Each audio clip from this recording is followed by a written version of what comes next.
Selamat pagi, semua bersuka cita pagi hari ini. Amin. Puji Tuhan, kita mau masuk dalam ibadah kita pada pagi hari ini. Kami mengundang Bapak Ibu untuk bangkit berdiri. Kita mau mengucapkan pengakuan iman rasuli secara bersama-sama. Bersama gereja-gereja dari segala abad dan segala tempat, Gereja Suara Kebenaran Injil mengakui pengakuan iman rasuli dan mengajarkannya. Aku percaya kepada Allah, Bapa yang Maha Kuasa, Khalik langit dan bumi, dan kepada Yesus Kristus, Anaknya yang tunggal, Tuhan kita, yang dikandung daripada Roh Kudus, lahir dari anak darah Maria, yang menderita sengsara di bawah pemerintahan Pontius Pilatus, disalibkan, mati dan dikuburkan, turun ke dalam kerajaan maut. Pada hari yang ketiga, bangkit pula dari antara orang mati, naik ke surga, duduk di sebelah kanan Allah, Bapa yang Maha Kuasa, dan akan datang dari sana untuk menghakimi orang yang hidup dan yang mati. Aku percaya kepada Roh Kudus, gereja yang kudus dan am, persekutuan orang kudus, pengampunan dosa, kebangkitan orang mati dan hidup yang kekal. Amin. Bapak Ibu, mari kita teduhkan hati kita di hadapan Bapa. Kami datang menghampiri tahta-Mu yang kudus, Bapa kami di surga. Karena kami sungguh merasakan bahwa hidup kami tidak ada apa-apanya tanpa Engkau, Bapa.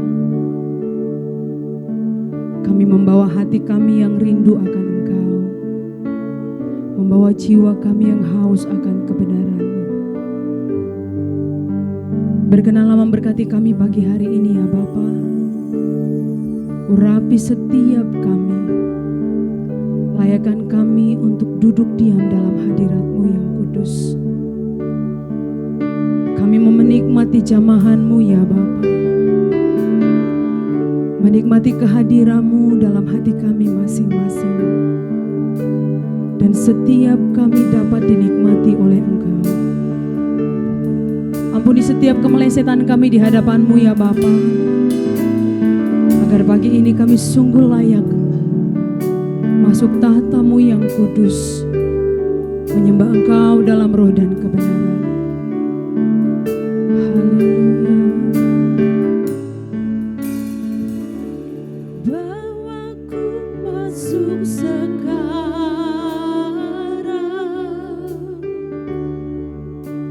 ke tempat-Mu Tuhan. Jiwaku merindukan memandang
Engkau selalu menerima setiap kami.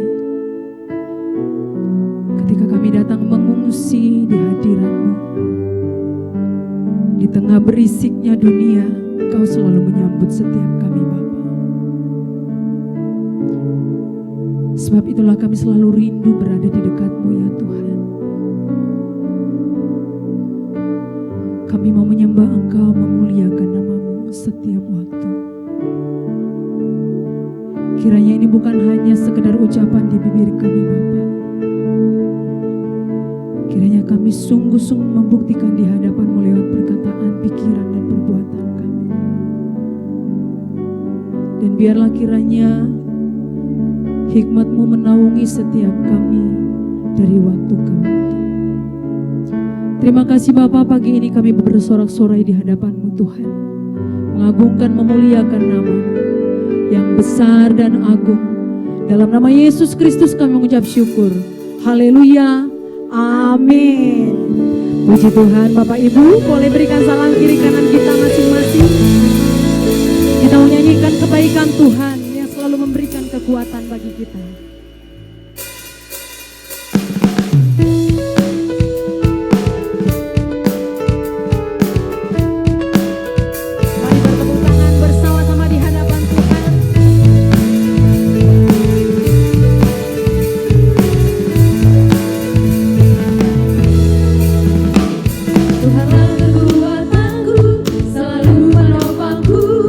Batu karang yang teguh.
Sungguh Engkau sumber sukacita kami Tuhan.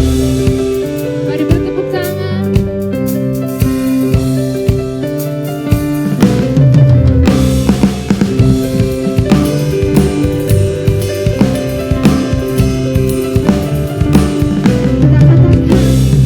Tuhan Engkaulah sumber sukacitaku dalam segala keadaan. Dalam segala keadaan sukacitaku. Jiwaku bergembang oleh hadirmu Tuhan. Apapun yang terjadi, Engkau selalu sertai. Apapun yang terjadi, Engkau selalu sertai. Mari bersama nyatakan mazmurku. Semua umatku bermasmur menyaksikan kebaikanmu.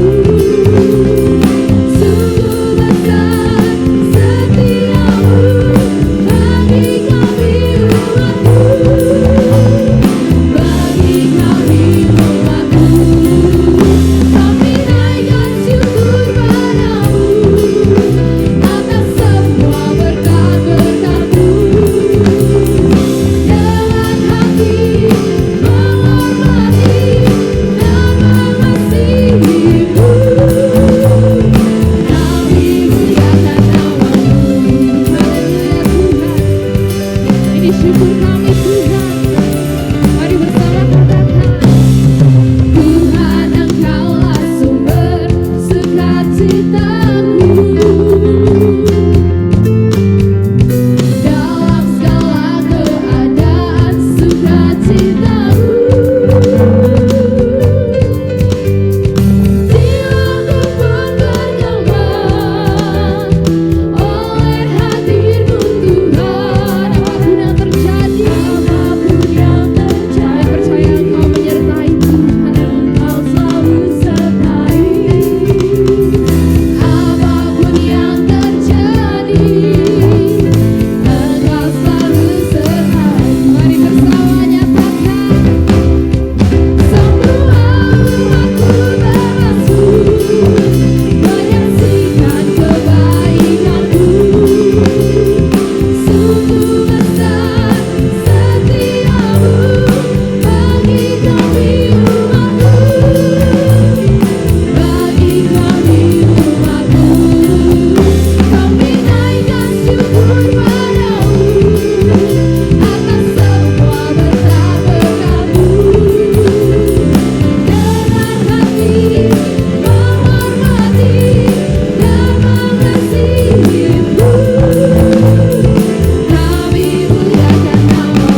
hadir di setiap musim hidup kami ya Bapa.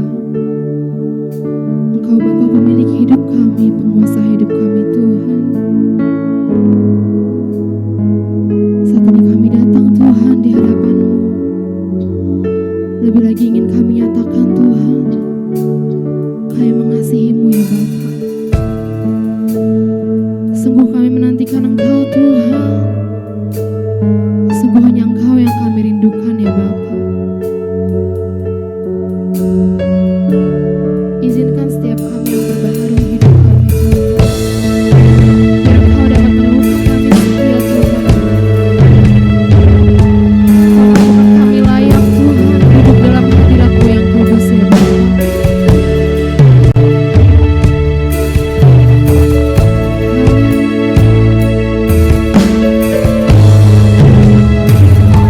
Ini sembah kami Tuhan.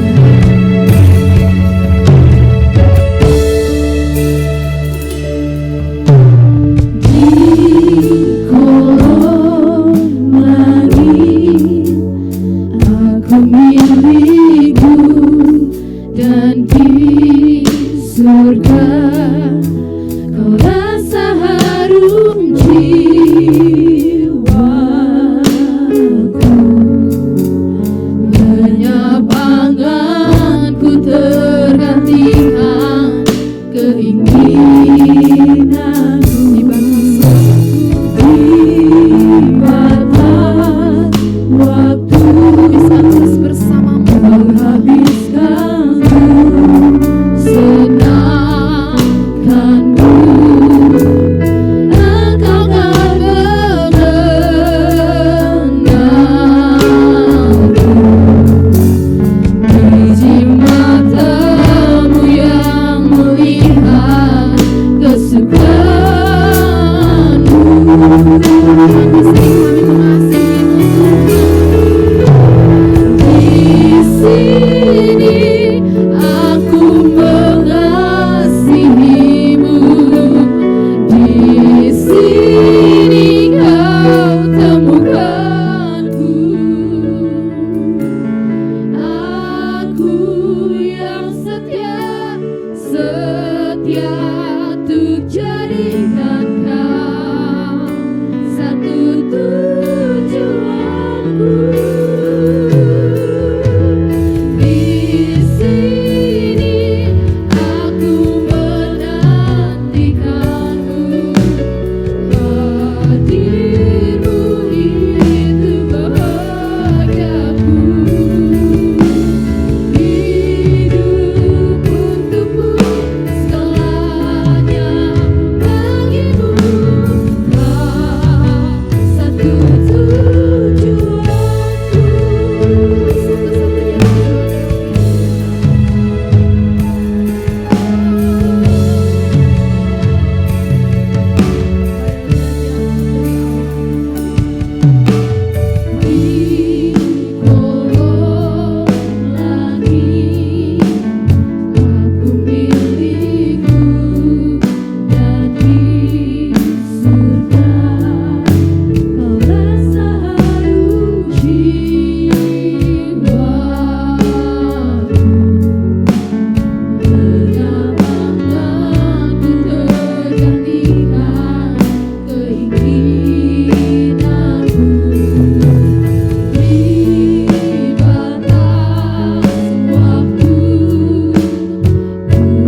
lirik nyanyian ini sungguh kami mau menghidupinya Bapa di surga.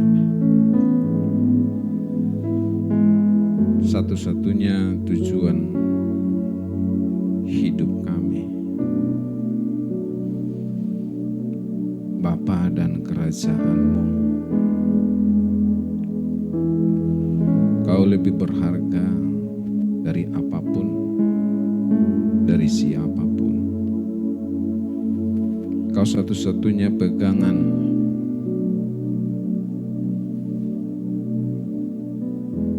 hidup kami, satu-satunya pengharapan kami, satu-satunya sumber kebahagiaan kami.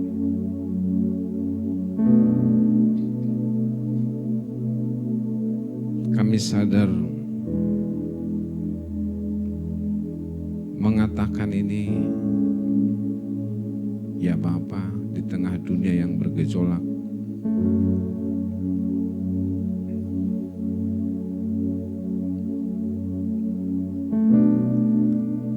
kami bisa kehilangan pegangan. Kami bisa kehilangan pengharapan. Kami bisa kehilangan tujuan. Ya Bapa, kami percaya akan kesetiaan-Mu, pertolongan-Mu yang tidak habis-habisnya, yang akan memimpin kami, yang akan menasehati kami, bahkan yang memberikan pendampingan bagi kami, roh kebenaran, roh penghibur.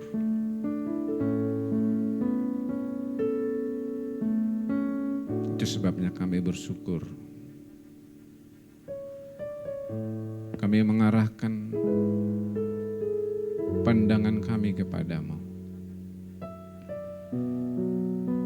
Terkhusus pagi ini Bapa, sempurnakan berkat-Mu. Berkenanlah memberkati kami di tengah dunia yang bergejolak ini agar kami memiliki hidup. Hidup adalah terang manusia seperti Tuhan kami Yesus Kristus. Kami mampu memiliki hidup itu di tengah dunia yang bergejolak. Berkenanlah memberkati kami dengan kebenaran firman-Mu. Kiranya pengertian kami terbuka, mata hati kami terbuka ya Bapa. Bantu hamba menyampaikan isi hati-Mu, menjadi sarana, menjadi alat untuk menyampaikan isi hati-Mu Bapa. Demikian juga kami semua yang akan mendengarkannya. Di dalam nama Yesus kami berdoa, haleluya, amin, amin. Silakan duduk Bapak Ibu. Salam Bapak Ibu.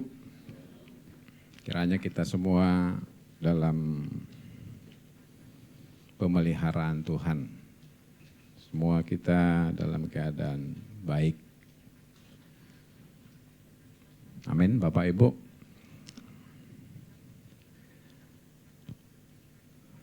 Sudah merasakan biaya hidup semakin tinggi? Ada yang sudah merasakan? Ketawa atau gimana ya? Atau bisa ada angkat tangan? Coba angkat tangan. Sudah merasakan biaya hidup yang semakin tinggi? Oh, enggak ya? Hebat nih. Ini Hah?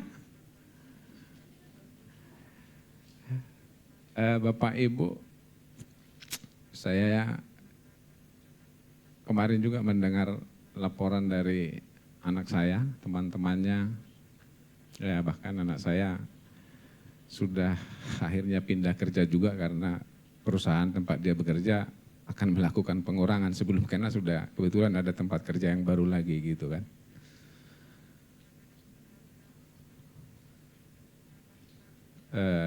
Dan juga saya sudah mendengar bahkan ASN pun mereka yang harusnya mendapat haknya, mereka dipotong, mengalami pemotongan-pemotongan. Dan tadi itu dikonfirmasi oleh Pak Jonter. Ya Pak Jonter ya. Jadi apa yang menjadi hak mereka aja dipotong. Dipotong karena ini situasi tidak baik-baik.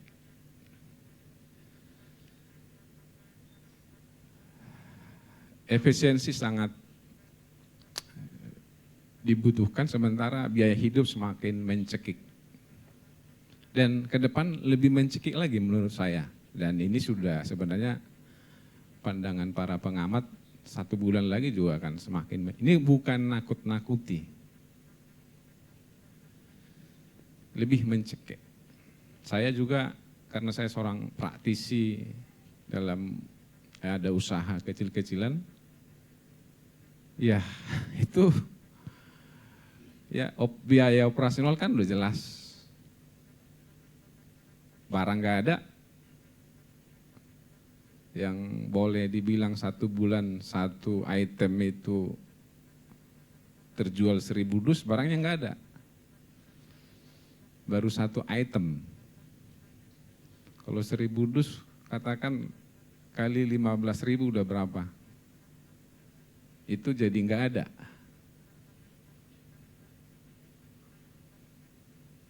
Nah, siap, kalau dibilang sih kayaknya nggak ada yang siap ya. Negara kita juga nggak siap menurut saya menghadapinya. Tapi siap nggak siap kita harus ya hadapi. Ya kita harus mungkin lebih efisiensi lagi ya. Kita harus lewati, amin. Kita lebih berhemat, tentu ya ditata begitu rupa. Kita nggak bisa, artinya kita nggak bisa mengelak dari semua peristiwa ini. Kita ada di dalamnya. Ya kita nggak muluk-muluk juga gitu, jangan oh ya Tuhan pasti tolong, iya Tuhan pasti tolong lah. Tapi kita harus lebih mempersiapkan diri, amin. Haleluya. Dan ya kita ada dalam komunitas, tentu kita perlu saling memperhatikan, saling bertolong-tolongan. Betul? Itu menjadi satu energi kita menghadapi di tengah dunia yang bergejolak. Dan sebenarnya tadi saya bilang, ya menurut kita, menurut saya ya banyak nggak siap, negara aja nggak siap. Pribadi, keluarga-keluarga banyak yang nggak siap. Tapi sesungguhnya kan Alkitab sudah bilang, dunia itu bukan bertambah baik.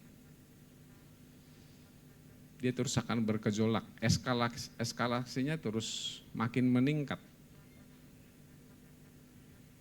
Ya makanya berita itu terus seakan-akan nggak ada hentinya, gitu. Tiba-tiba begini, habis ini begini, gitu ya. Nggak ada, makin ketidakpastian itu semakin nyata dan kita alami. Tapi biar peristiwa ini membuat kita justru semakin sarana Tuhan, agar kita makin menancapkan diri di dalam Tuhan. Haleluya. Semakin ya di dalam ini jangan sampai pegangan kita enggak kita lepaskan gitu kan. Kita harus betul-betul mau makin mencari Tuhan, makin mengasihi Tuhan, kita gelorakan jiwa kita. Terus semakin, ya dia satu-satunya pegangan hidup, dia satu-satunya sandaran hidup, dia satu-satunya menjadi sumber kebahagiaan kita.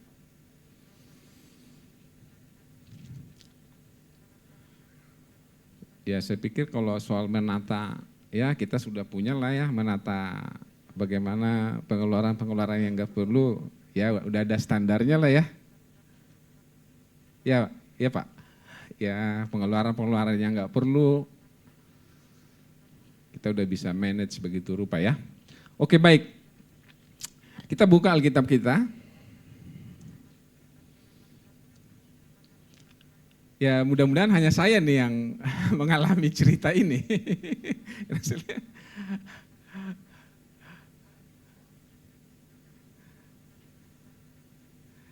Ya ini ayat yang sudah menurut saya familiar ya.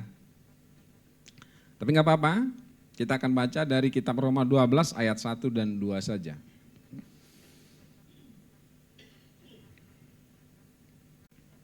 Saya baca Roma 12 ayat 1 dan 2. Judul di situ Lembaga Alkitab memberikan persembahan yang benar. Ayat 1, karena itu saudara-saudara demi kemurahan Allah aku menasihatkan kamu supaya kamu mempersembahkan tubuhmu sebagai persembahan yang hidup, yang kudus dan yang berkenan kepada Allah. Itu adalah ibadahmu yang sejati. Janganlah kamu menjadi serupa dengan dunia ini, tetapi berubahlah oleh pembaharuan budimu, sehingga kamu dapat membedakan manakah kehendak Allah, apa yang baik, yang berkenan kepada Allah, dan yang sempurna. Ibadah yang sejati membawa kita mengalami perjumpaan dengan Allah. Akibat perjumpaan dengan Allah tentu akan membawa pembaharuan. Sehingga terjadi perubahan atau transformasi yang menjadikan kita mengenakan kehidupan anak Allah, menjadi serupa dengan Tuhan kita Yesus Kristus. Itu ibadah yang sejati, orang akan mengalami perjumpaan dengan Allah. Akibat perjumpaan dengan Allah, orang akan mengalami atau perjumpaan Allah itu membawa pembaharuan, perubahan, mengalami transformasi. Sehingga kita mengenakan kehidupan anak Allah seperti Tuhan kita Yesus Kristus. Ada kata menarik dalam teks ini kalau kita lihat bahasa aslinya. Ibadah yang sejati dikatakan itu logike latreia. Ibadah yang masuk akal gitu loh. Nah, ibadah yang masuk akal itu penjelasannya adalah orang mengalami perjumpaan dengan Allah. Nah, akibat perjumpaan dengan Allah itu tadi membawa pembaharuan, perubahan, transformasi, sehingga kita mengenakan kehidupan Allah. Seperti Tuhan kita Yesus Kristus. Nah, ini problem kita adalah, saya melihat ada masalah. Ada krisis identitas ibadah.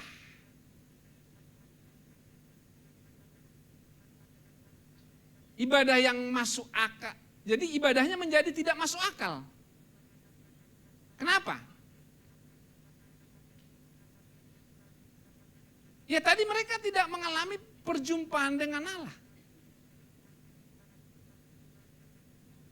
Jadi ada masalahnya, ada krisis identitas ibadah. Terjebak dalam ibadah yang tidak masuk akal. Yang sesungguhnya kita harus mengalami Allah, tetapi perjumpaan dengan Allah tidak. Ini yang saya sebut dalam judul khotbah saya, hiburan rohani. Jadi judul khotbah saya kan adalah perjumpaan dengan Allah versus hiburan rohani. Ibadahnya menjadi tidak masuk akal. Karena terjebak dalam hiburan rohani. Nanti mungkin Bapak Ibu tidak setuju dengan kalimat ini. Gak apa-apa. Tapi saya mau mengajak kita memperhatikan dengan serius. Dan kita harus waspada akan hal ini. Gak usah melihat orang lain. Tapi bagaimana kita bercermin kepada kita. Ibadah itu seharusnya kita mengalami perjumpaan dengan Allah. Dan akibat perjumpaan itu kita mengalami pembaharuan, perubahan. Dan itu terlihat jelas. Sehingga kita ada progres mengenakan kehidupan anak Allah.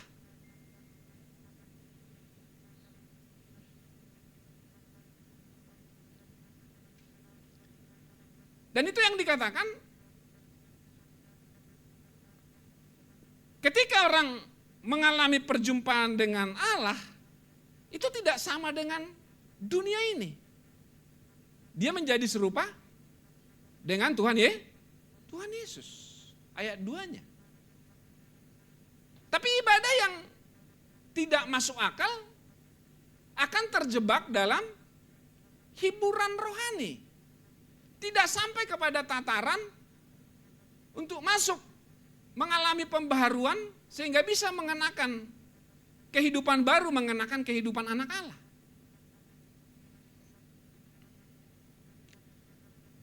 Sebagai analogi begini, untuk menjelaskan pendekatan ini Bapak Ibu. Tadi saya katakan begini loh Bapak Ibu. Gak usah melihat yang lain.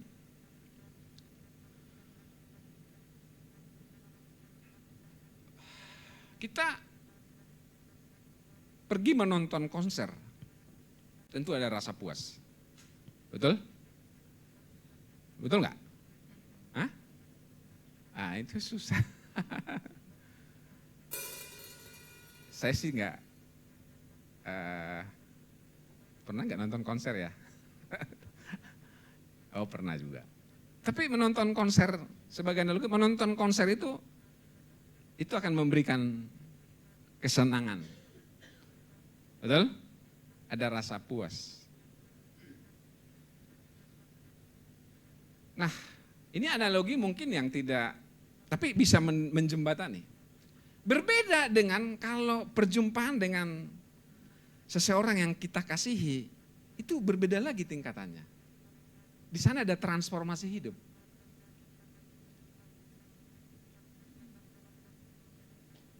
Perjumpaan dengan seorang yang kekasih, yang kita kasihi itu ada transformasi hidup.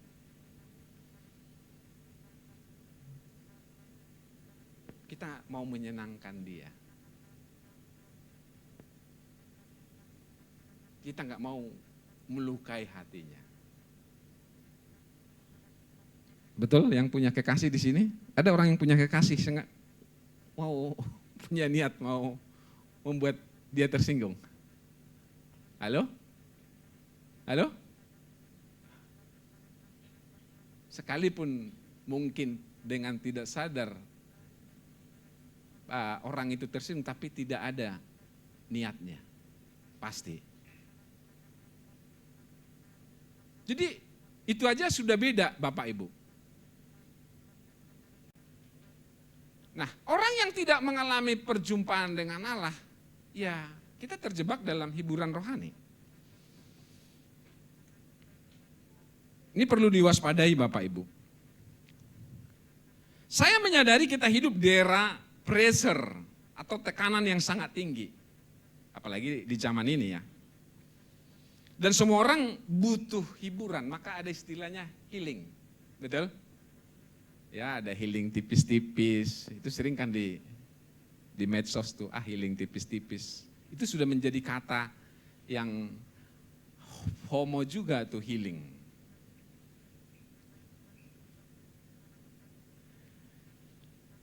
Dan dunia mengejar hiburan. Dunia ini mengejar hiburan dan kenyamanan. Nah hal ini sangat berpotensi menjadikan ibadah sebagai hiburan rohani. Lihat nih. Sehingga kegiatan gereja yang dinamakan ibadah itu sangat berpotensi sebagai hiburan rohani. Yang orang pulang dari acara itu merasa senang, cukup senang, tapi tidak membawa perubahan hidup.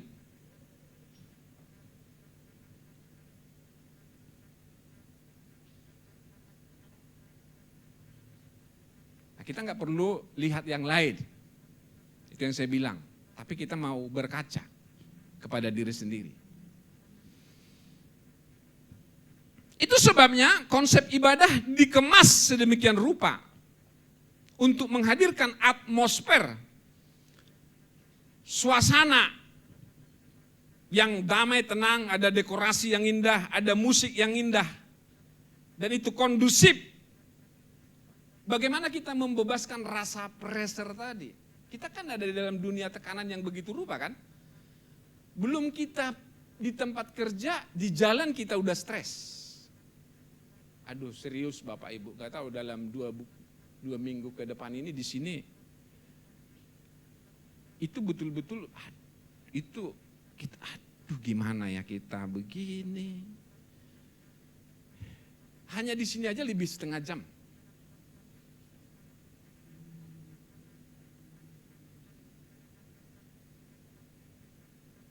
Bapak Ibu yang mungkin kerjanya di Jakarta, belum kerja di kereta api udah. Betul? Aduh. Apalagi di negara kita ini yang semua pelayanan publik membuat stres.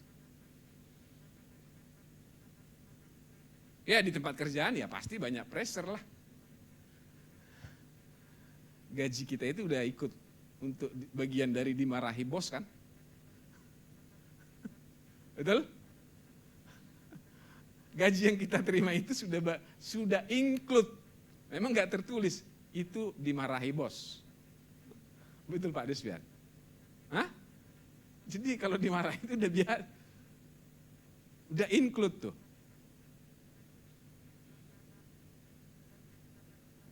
Ya di sekolah, ya kita di dunia yang pressure yang sangat tinggi membuat kita stres. Dan kadang gereja secara tidak sadar, ya memang, makanya kadang ini dikemas memang agar orang bisa menikmati suasana yang beda, sukacita, senang. Tapi senangnya sesaat, tidak mengalami pembaharuan gitu. Itu yang disebut hiburan rohani. Maka gereja, tapi nggak enak kan nanti. Nggak ada tapi sekedar ini aja. Makanya ada gereja, salah nggak dengan musik yang bagus, salah nggak dekorasi yang bagus, enggak, jangan berpikir begitu saya mengatakan ini ya. Atau tidak boleh, enggak. Tapi saya melihat juga gereja yang memang dikunjungi banyak orang pemuda. Dan itu sangat boleh dibilang, secara fisik itu orang luar biasa mengalami yang dikatakan sukacita. Gitu kan? Tapi baru pulang dari gereja belum setengah jalan melempem. Sampai di rumah habis.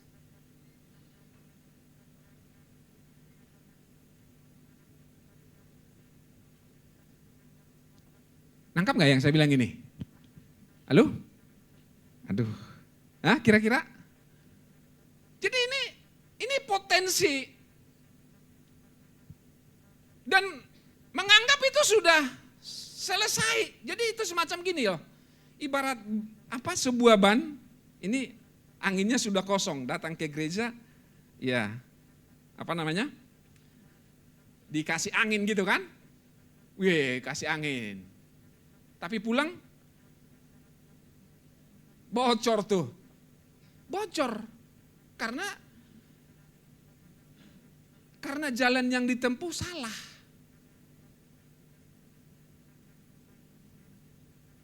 Ngasal.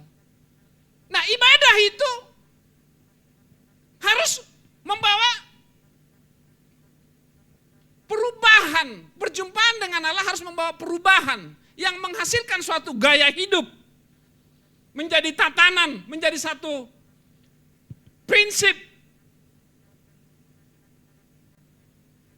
Saya tertarik ketika mempersiapkan ini, tertarik dengan perkataan Tuhan Yesus begini Bapak Ibu. Ketika dia menjanjikan seorang penolong, coba Yohanes 14. Ada di sana, kalau judulnya di situ, Yesus menjanjikan penghibur. Nah lihat nih.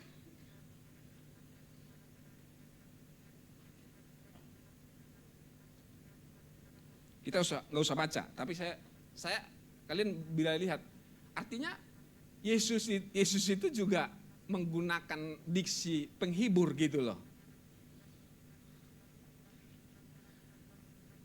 Ayat 16. Aku akan minta kepada Bapa dan ia akan memberikan kepadamu seorang penolong lain supaya ia menyertai kamu selama-lamanya. Nah, seorang penolong yang lain itu disebut di ayat 26 penghibur, roh penghibur ayat 26 ya, saya baca ya. Tetapi penghibur yaitu Roh Kudus yang akan diutus oleh Bapa dalam namaku, dialah yang mengajarkan segala sesuatu kepadamu dan akan mengingatkan kamu akan semua yang telah kukatakan kepadamu.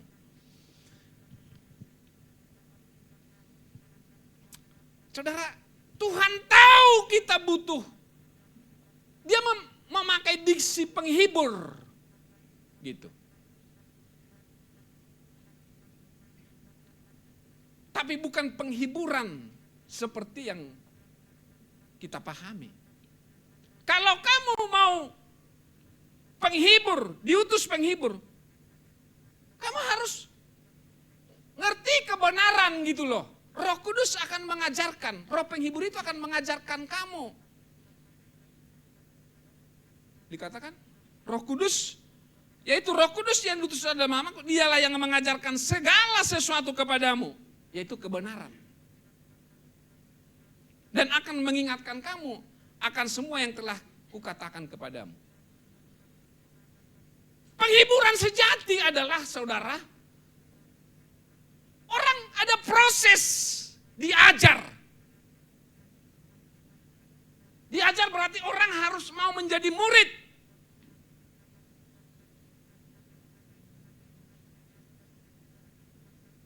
Orang harus mau belajar. Jadi kita jangan terjebak dalam sebuah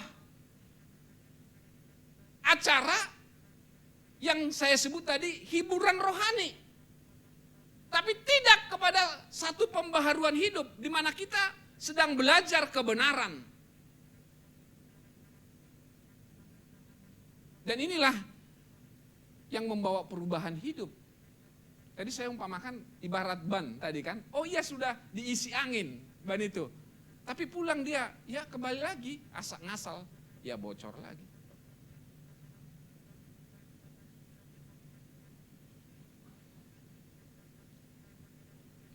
Gitu Bapak Ibu. Saya tidak mengatakan tadi, bukan berarti musik yang indah, dekorasi atau hal-hal yang mendukung tadi itu tidak boleh.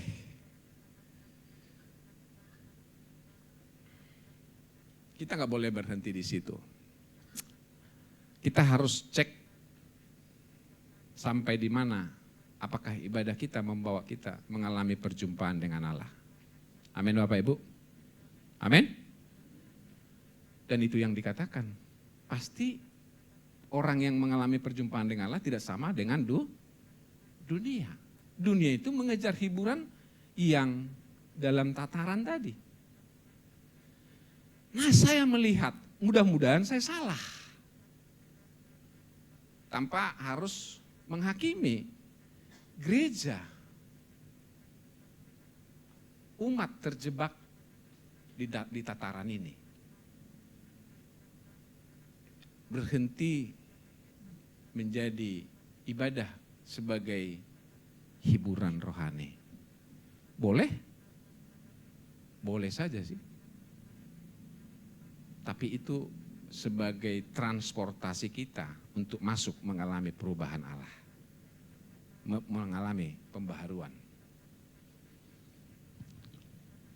Nangkap? Nangkap ya? Nah kita harus kita waspadai.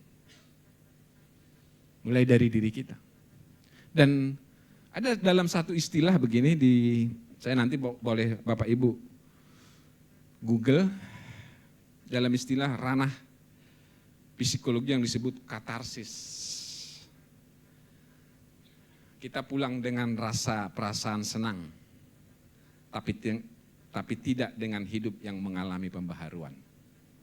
Jadi katarsis ini saudara boleh Google, dia kalau dalam ranah psikologi itu ibarat kita membersihkan diri dari perasaan-perasaan negatif. Melepaskan emosi negatif dengan cara apa? Olahraga bisa. Menyanyi, berteriak, menulis, dan macam hal. Nah salah satunya tadi, kalau kegiatan ibadah tanpa mengalami perjumpaan dengan Allah, yang dikemas dengan begitu, itu contoh yang membuat kita hanya katarsis, tidak mengalami pembaharuan hidup. Yang hanya merupakan senang sesaat, plong sesaat, tapi tidak mengalami pembaharuan.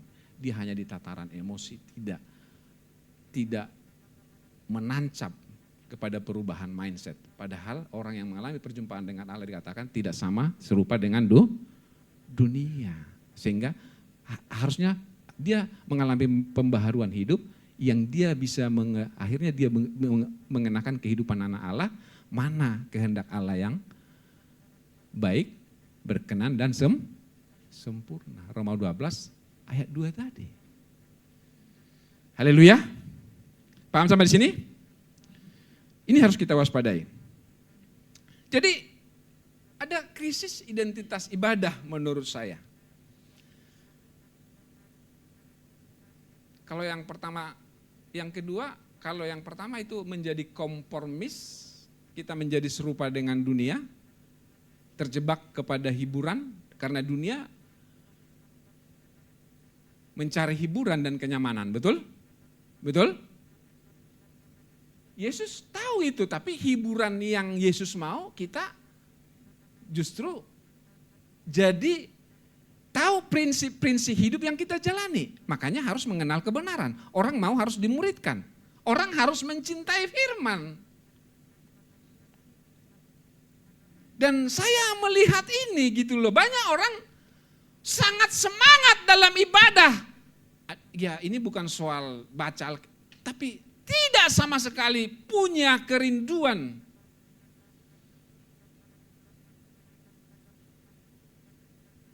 membaca, merenungkan firman Tuhan.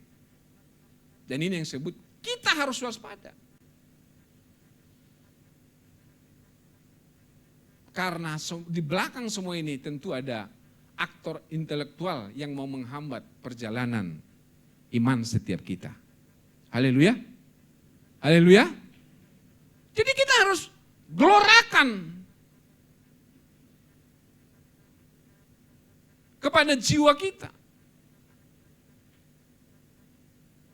Untuk kita semakin mencari Allah. Bagaimana kita mengalami perjumpaan dengan Allah untuk mengalami pembaharuan hidup. Sehingga kita bisa mengenakan kehidupan anak Allah seperti Tuhan kita Yesus Kristus. Nah, yang kedua, krisis identitas ibadah itu menurut saya, ibadah dibuat menjadi ajang transaksi, bukan transformasi. Maka kan, ya saya pikir kalau ini sih udah sering ya,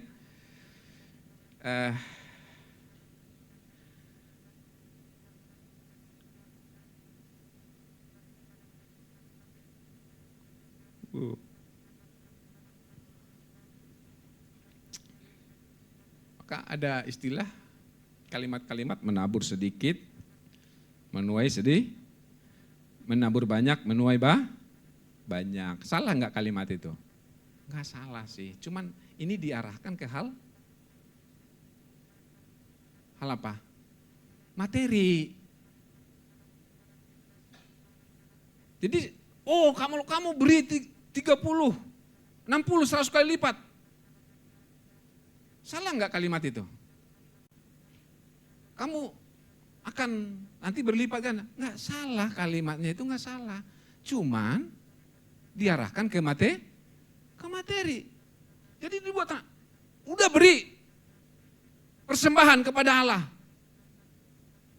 Tuhan akan memberkatimu secara berlipat kali ganda, berlipat-lipat-lipat. Ini sebagai ajang transaksi.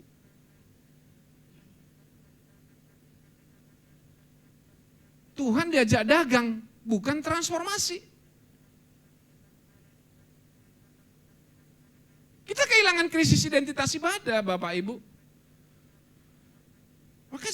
Maka ada tagline-tagline yang kadang kita harus hati-hati. Salam berkat, berkat, berkat melimpah. Salamnya aja harus, salam berkat, berkat, berkat, berkat melimpah. Salah nggak sih? Sebenarnya nggak salah juga sih. Tapi kalau itu arahnya menjadi ajang transaksi, harusnya diarahkan kepada transformasi yang mengubah natur hidup manusia. Banyak berdoa, banyak berkat. Gedor pintu surga. Saudara kalau masuk rumah saya, jangan gedor-gedor ya, Pak. Yang bagus dong gitu. Ispada, salam, kan gitu kan? Atau ketok, jangan kan gitu kan? Jadi kalau kalimat gedor pintu kerajaan surga, waduh dahsyat banget kan? Kelihatan dahsyat banget kan? Nah, kadang kita nggak sadari itu. Saudara kalau orang bertamu ke rumah saudara dengan tidak sopan gimana? Hah? Gimana Pak kira-kira? Nggak ngucapin kula nuhun, espada, selamat sore. Ini main langsung gedor-gedor aja. Nah kalimat ini kan sudah sering kita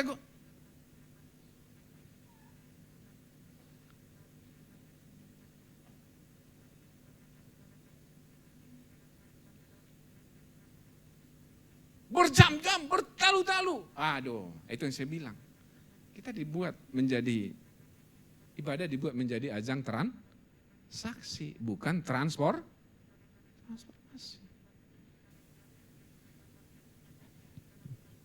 Dan ini kita harus hati-hati. Kita makanya kita ketika baca firman Tuhan harus menjadi, kita harus bercermin terus. Oke baik Bapak Ibu. Kiranya Bapak Ibu paham. Mari kita lihat akar masalah. Akar masalahnya apa sih? Ya memang ya supaya lebih mudah ya kembali kepada kehidupan semula ke Taman Eden. Bagaimana sih sebenarnya konsep ibadah di Taman Eden?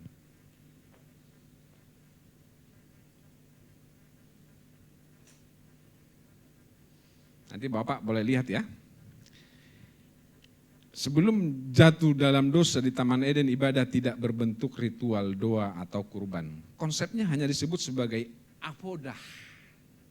Kejadian 2 ayat 15. Usahakanlah, peliharalah taman itu. Taman ini. Apodah. Pengabdian, pekerjaan sebagai pengabdian kepada Allah.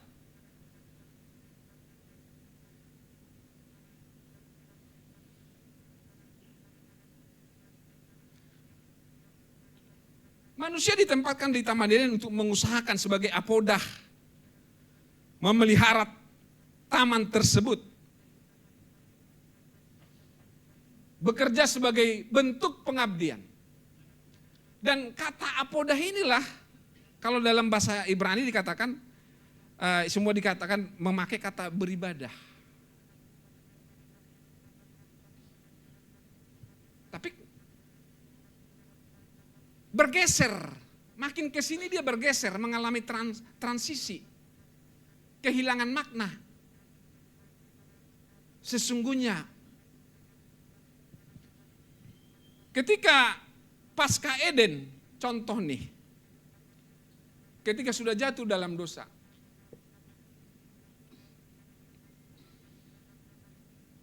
mulai berubah bentuk menjadi upaya untuk mendekat kembali, kan gitu kan? Maka mereka mempersembahkan korban. Korban itu sebagai media untuk mendekat kepada Allah. setelah diusir, ada Pasca Eden. Jadi korban itu untuk mendekat kepada, ini masih dekat dari kejadian Taman Eden sebelum jatuh dalam dosa, itu langsung berinteraksi dengan Allah. Tanpa ada konsep ritual doa, tanpa ada korban. Tapi setelah jatuh dalam dosa, ada korban. Korban itu artinya mendekat. Itu sarana untuk kita mendekat kepada Allah. Nah, sampai di sini juga jangan kita memberikan korban tapi tidak masuk untuk mendekat kepada Allah, gitu kan? Nanggap Bapak Ibu? Tapi ini aja sudah bergeser di Pasca Eden.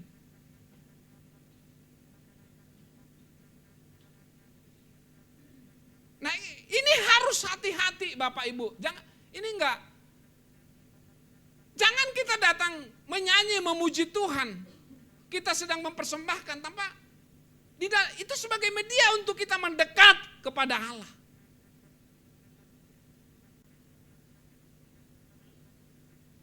Bukan Tuhan itu NPD gitu loh.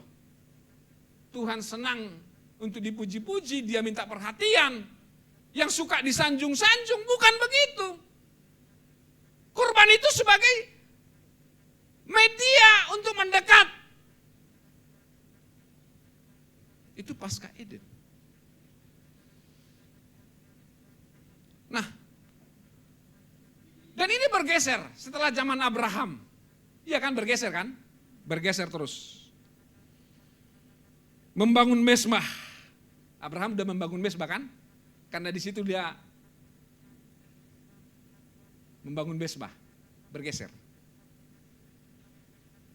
Ada doa spontan yang menyerukan nama Tuhan di tempat terbuka. Bergeser, era Musa, ada tabernakel, yang dimana mereka mau menghadap Tuhan. Dan itu ada ritualnya, ada tata caranya. Dan itu diatur. Ada tempat halaman, ada kudus, ada ruang maha kudus. Dan ini ditetapkan siapa yang bisa masuk. Ada ritualnya. Jadi sebenarnya ada distorsi di sini. Pergeseran makna. Nah, di zaman Salomo, itu udah beda lagi tuh. Udah sifatnya sudah menjadi kegiatan kenegaraan.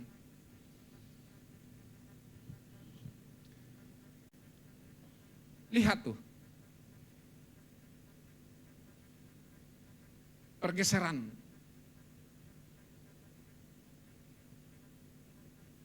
Pengertian ibadah itu sendiri.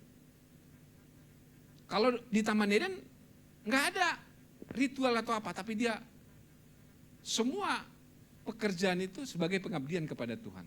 Nggak ada konsep ritual.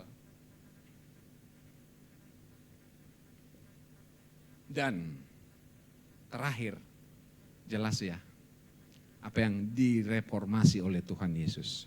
Yohanes 4 ayat 21 sampai 24. Hei perempuan Samaria, sudah saatnya dan sudah tiba sekarang. Orang akan menyembah Bapa, bukan di Gunung Gerizim, bukan di Yerusalem. Bukan soal di mana dan bukan soal apa ritual, bukan itu. Tuhan mau mengembalikan konsep Eden.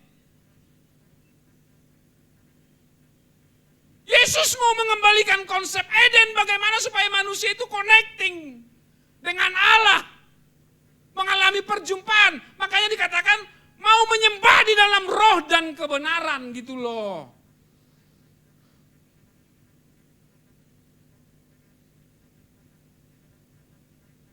Tuhan mau mengembalikan itu. Kita nggak boleh, Yesus sedang mau mengembalikan itu.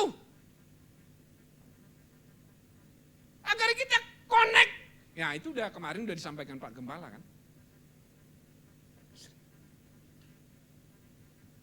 Keintiman yang di Taman Eden. Dan Allah itu roh. Orang harus menyembah Dia di dalam roh, tapi tidak cukup hanya dalam kebenaran.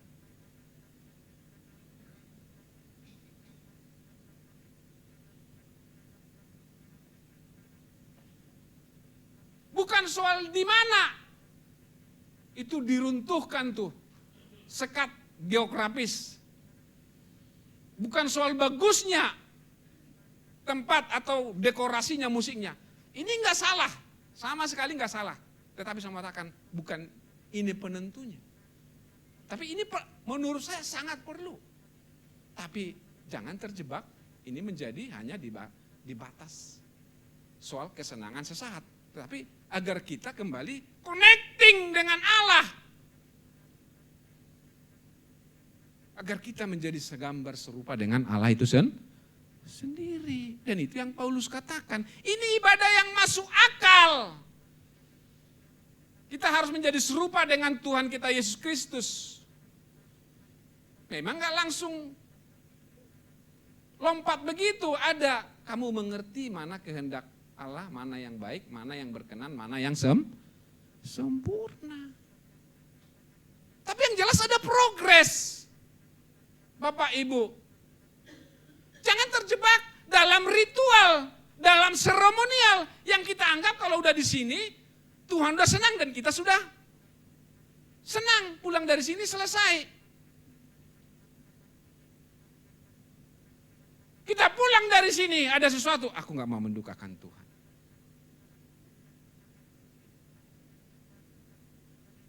Aku mau berubah.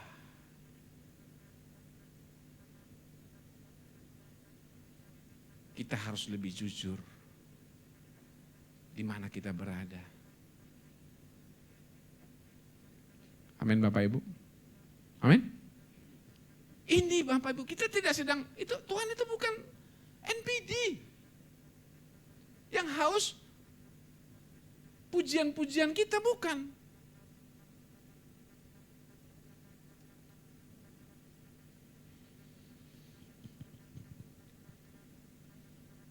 Menyembah Tuhan mau dalam roh mengaktifkan kembali hubungan yang intim dan langsung dengan Allah seperti Adam sebelum jatuh dalam dosa. Menyembah dalam kebenaran aletheia, menekankan ketelanjangan spiritual, kejujuran yang totalitas.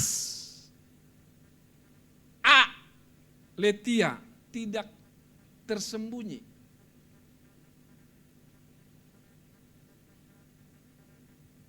Ibadah jangan jadi topeng. Ke gereja bukan jadi topeng. Menutupi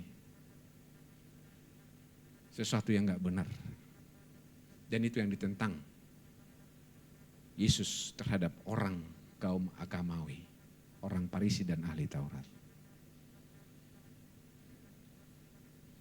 Luarmu manis, indah, dalammu buruk, busuk.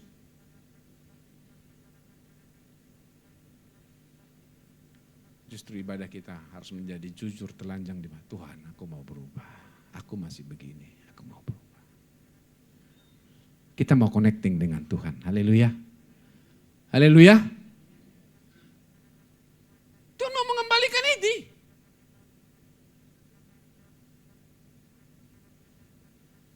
Kemarin saya, ya saking macetnya kemarin saya paid Pak, nggak tahu itu setengah, nggak tahu berapa jam di sini. Ya kita udah memang udah siapkan cepat pulang karena ada paid kan kebetulan di rumah saya, tapi ya udah nggak gerak gimana gitu kan. Ya, saya masih sempat ketemu ya dengan jemaat gitu kan. Ya saya bilang sebagai tambahan saya bilang gini,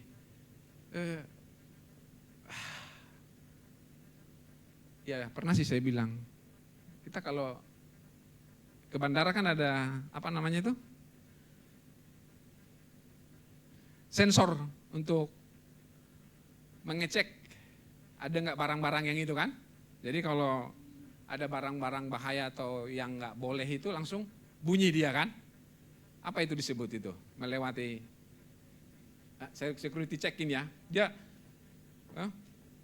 langsung keluar dia kan gitu kan. Oh ada nih, wadah dipegang kita jadinya kan.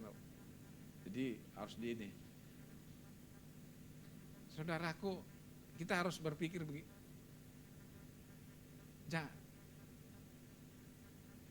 Teknologi Tuhan itu dia tahu semua isi bagaimana keadaan hati kita. Haleluya. Haleluya.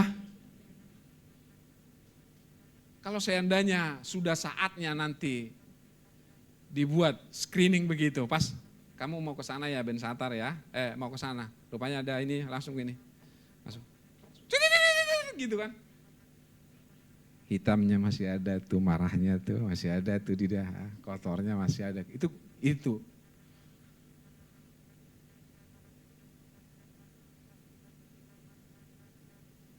Dan itu kesadaran, itu alitia itu begitu, kita telanjang, terbuka, dan kita mau jujur untuk selalu dibaharui oleh Tuhan.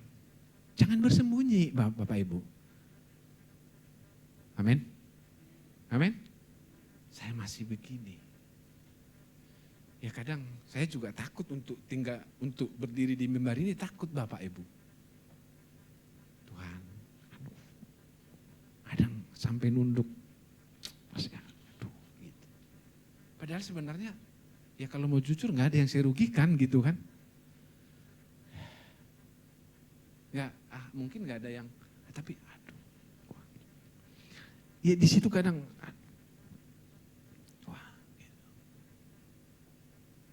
aku mau berubah, aku mau mengasihimu. Pelan tuh. Aduh. Gimana aku nggak mau membuat hatimu berduka.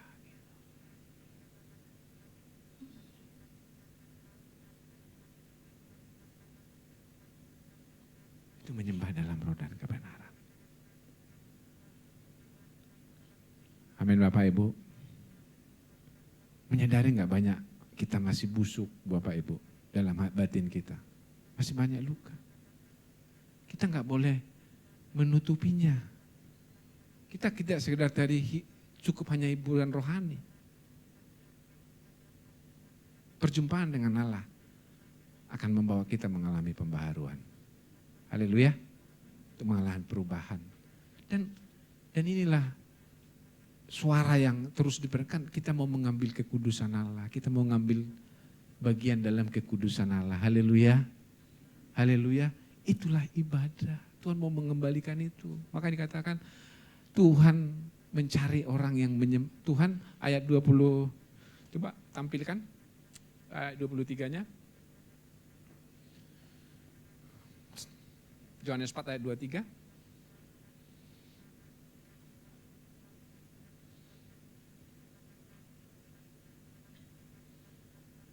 Tetapi saatnya akan datang dan sudah tiba sekarang bahwa penyembah-penyembah benar akan menyembah Bapa dalam roh dan kebenaran. Sebab Bapa menghendaki penyembah-penyembah demikian. Haleluya. Jangan Bapak Ibu, kalau enggak penyembahan harus dilandasi ini. Kalau enggak dilandasi ini jangan nanti Tuhan gimana? Jijai melihat kita. Apa jijai? Hah? Bahasa normal. Hah? Itu bahasa baku gak sih?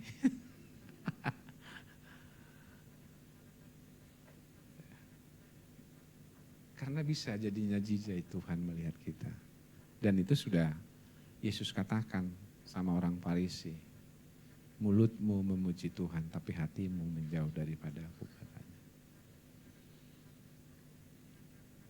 Kita mau harus alite ya, haleluya. Kita memang masih busuk. Masih banyak yang kotor.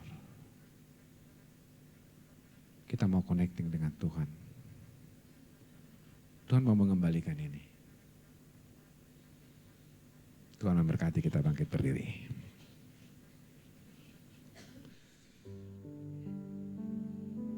Menyembah kepada Bapa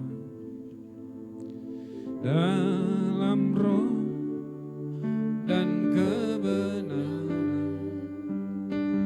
bukan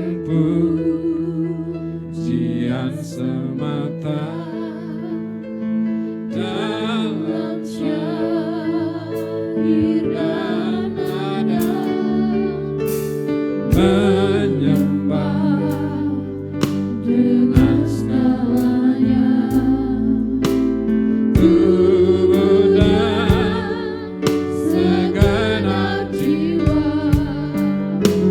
sepanjang waktu hidupku, di mana pun ku berada, dan perbuatan setiap ucapan, semua yang ku renungkan, pikirkan, ruang ibadatku, Di setiap langkahku dimanapun berada menyembah. Ini menjadi doa kita Bapak Ibu ya. Saya pikir apa yang saya sampaikan ini menjadi landasan. Kita mau mengalami sesuatu yang baru. Memang kadung ya, kadung kita sudah menggunakan kata ibadah. Ini kadung. Ya. Makanya kan mungkin sebenarnya udah banyak ya. Kalau minggu itu bukan lagi ibadah, pelayanan minggu gitu kan. Tapi kan kita ibadah raya gitu kan. Jadi kalau nggak ibadah, di luar kita nggak ibadah dong kan gitu kan. Makanya kan udah kadung ibadah raya, ibadah, nanti ibadah raya kedua, sekarang ibadah raya satu kan gitu kan. Jadi ya kalau orang di pekerjaan itu nggak beribadah, orang pekerja rumah tangga nggak ibadah.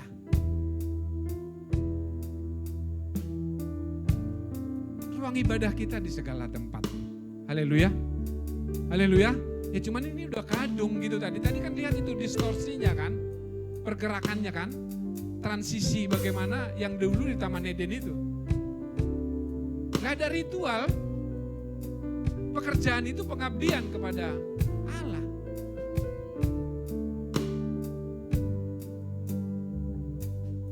Nah, kita sekarang mau berubah.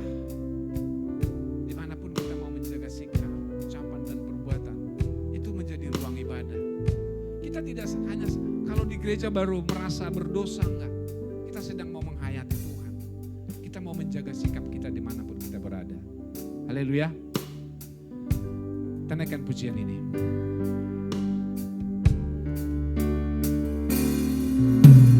Menyembah kepada Bapa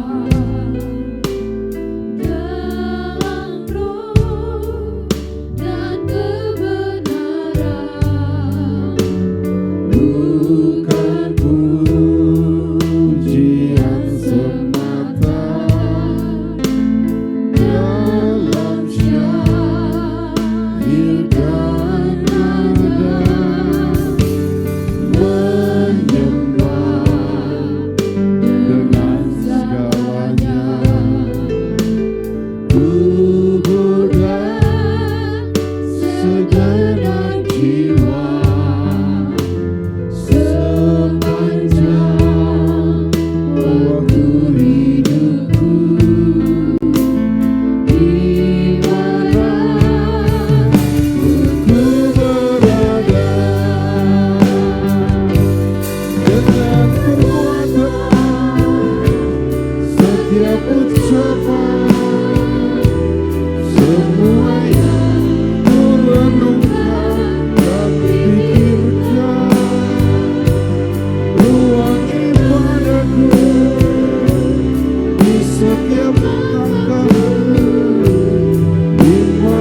Saudara, yang sesungguhnya ketika Logos firman Allah yang hidup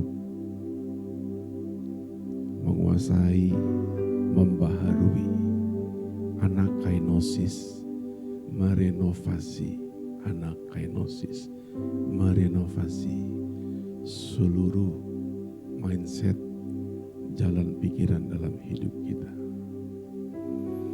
Amin. Hari Kamis ini kita akan memperingati Logos yang membuat natur manusia bisa terangkat ke surga.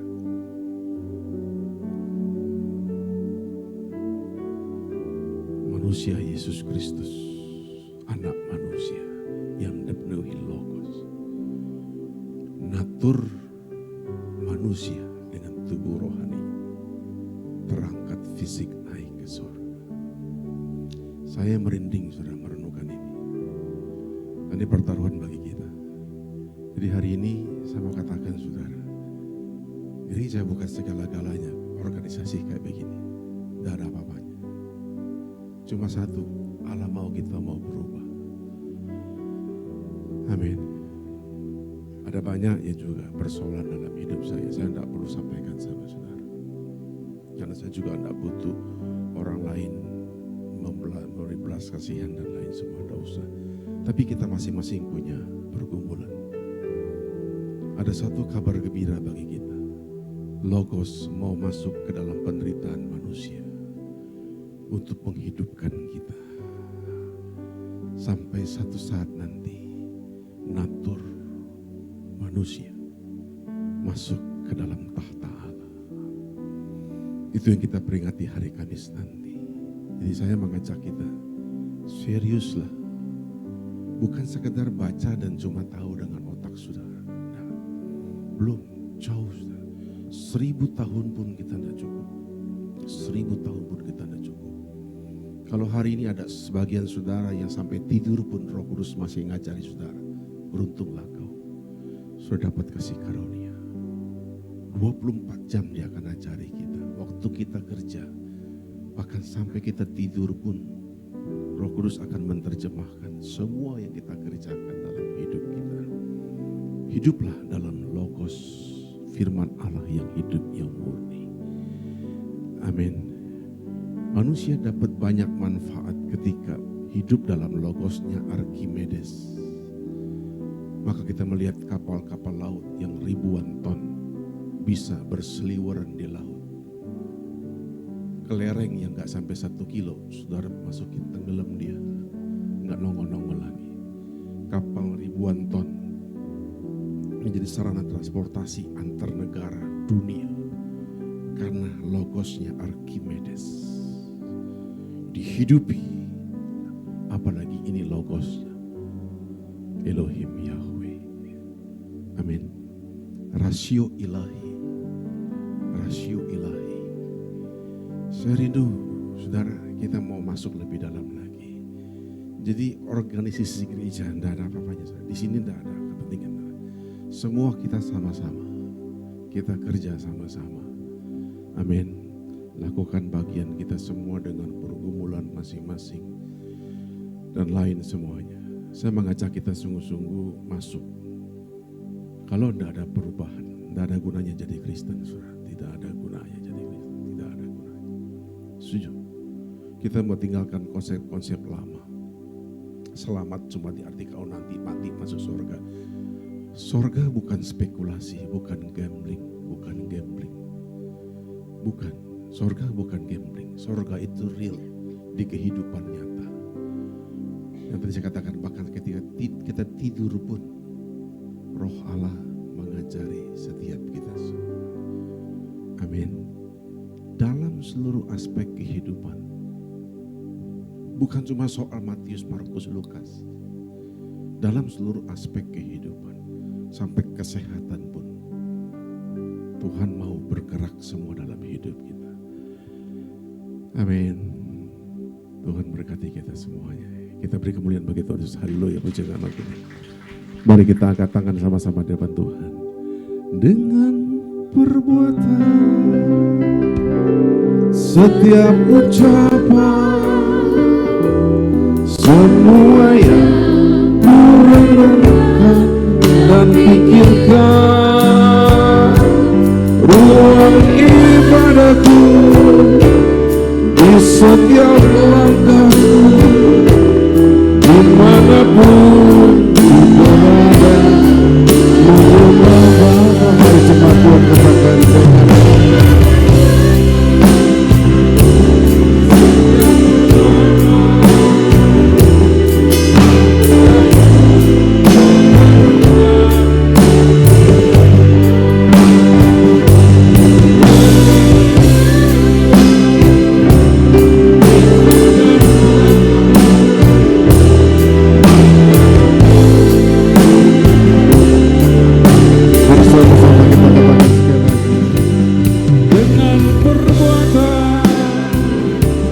setiap ucapan, semua yang ku renungkan dan pikirkan, ruang ibadahku di setiap langkahku, dimanapun,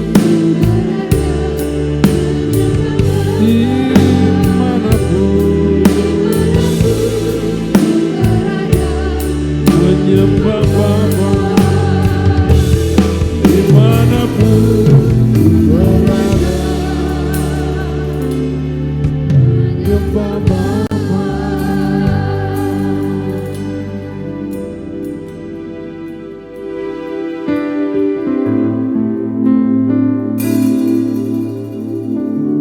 Tak ada yang paling berharga dalam hidup kami, Abba, Bapa, kecuali kami bisa connect dengan Engkau. Ada banyak yang membuat hidup kami bising, kebisingan di sekeliling kami. Hanya Logos-Mu yang membuat kami hidup. Kebenaran-Mu, firman-Mu yang hidup, yang menghidupkan kami. Dan Roh-Mu karena anugerah rahmat-Mu yang berlimpah atas kami. Maka Roh-Mu ditaruh dalam diri kami, menuntun, mengarahkan kami. Kami ingin menjadi seperti seorang anak kecil, Paidion, dengan hati yang lembut, yang selalu mau diajar, dan kami ingin belajar terus sampai jantung kami berhenti. Ada banyak yang kami belum tahu dalam hidup kami. Baharui kami, Bapa. Setiap kami yang haus dan lapar akan kebenaran-Mu. Hari Kamis ini kami memperingati kenaikan Tuhan kami Yesus Kristus. Kami memperingati kemenangan Logos. Logos yang sanggup membuat natur manusia terangkat naik. Ajari kami mengerti pengharapan ini sungguh-sungguh, sehingga kami bukan hanya satu tubuh Kristus, tapi kami satu roh, karena kami punya satu pengharapan yang sama. Roh Kudus yang menuntun langkah setiap kami semua. Terima kasih buat pagi yang indah ini. Terima kasih buat hamba-Mu yang Tuhan telah pakai jadi saluran berkat bagi setiap kami. Mari saudara kita angkat tangan, kita sama-sama berkati hamba-Nya. Kau terus memberkati hamba-Mu, Pak Pendeta Ben Satar Simarmat. Tuhan yang tahu hati dan pikirannya. Limpahi terus hikmat-Mu, hati dan perasaan-Mu Tuhan limpahkan dalam seluruh hidupnya. Kiranya dia dipenuhi dengan rahmat anugerah-Mu senantiasa. Berkati istri, anak-anak yang Tuhan percayakan, dan semua yang Tuhan percayakan dalam hidupnya. Pelayanan yang Tuhan percayakan, agar nama-Mu dimuliakan dan kehendak-Mu digenapi. Terima kasih buat pagi yang indah ini, kami boleh bersama-sama bersekutu dalam segala keterbatasan kami. Di tengah kebisingan tekanan hidup yang ada. Ada kami yang mungkin sedikit lebih beruntung, ada yang mungkin kurang beruntung. Satu hal yang kami ingin sungguh-sungguh renungkan, firman Allah yang hidup, Logos mula pengharapan kami. Baharui kami Bapa dengan kebenaran firman-Mu. Sisa hidup waktu yang masih ada, boleh kami pertaruhkan agar kami sungguh-sungguh mengalami pembaharuan seperti yang Bapa kehendaki. Jangan jadikan kami manusia agama, jadikan kami manusia Kristus. Kami bersyukur buat semuanya. Terima kasih buat keluarga ilahi, komunitas yang Tuhan taruh dalam hidup kami, untuk kami boleh bersama-sama bergandengan tangan, maju bersama dalam tuntunan-Mu dengan hati yang tulus, jujur, seperti Paidion, anak kecil yang efektif untuk mau diajar dan belajar. Kami ingin belajar dalam segalanya Bapa. Ampuni kekeliruan kami. Dan Tuhan yang berkati komunitas keluarga ilahi-Mu di tempat ini. GSKI Teleos kami serahkan dalam tangan Tuhan. Hari-hari ke depan biar kiranya kami terus dibawa kepada hal-hal yang belum kami mengerti. Kami tidak terjebak dengan rutinitas, termasuk pemahaman kami. Bawa kami kepada dimensi-dimensi yang bukan hanya pengulangan, tapi yang baru, yang membaharui kami. Sampai dulu yang samar-samar, satu saat nanti kami akan melihatnya dengan lebih jelas lagi. Terpujilah Allah Bapa, Elohim Yahweh, Tuhan Allah semesta alam, kekal selama-lamanya. Dan pagi ini sebentar persembahan yang kami bawa juga kami persembahkan dalam tangan Tuhan. Kiranya menjadi persembahan yang hidup di hadapan-Mu. Terpujilah nama Tuhan atas semuanya. Pada akhirnya saudara, kita akan berpisah. Kita akan kembali ke tempat kita masing-masing. Mari kita arah hati kita. Kita angkat kedua tangan wajah kita ke surga. Dari sana berkat tercurah atas setiap kita semuanya. Kiranya berlimpah atas setiap kita semuanya berkat kasih karunia anugerah, rahmat dari Allah Bapa di surga, Elohim Yahweh, satu-satunya Allah yang benar di jagat raya alam semesta ini, yang telah menyatakan kasih-Nya dengan mengutus anak-Nya yang tunggal, Yesus Kristus, Tuhan dan Juru Selamat kita, dan yang menyertai kita sampai kesudahan zaman ini lewat Roh-Nya yang ditaruh dalam diri kita, menyertai, memberkati kita mulai pagi hari ini sampai selama-lamanya. Yang diberkati Tuhan, sama-sama katakan amin. Tuhan berkati saudara. Silakan duduk dulu sebentar, ada pengumuman.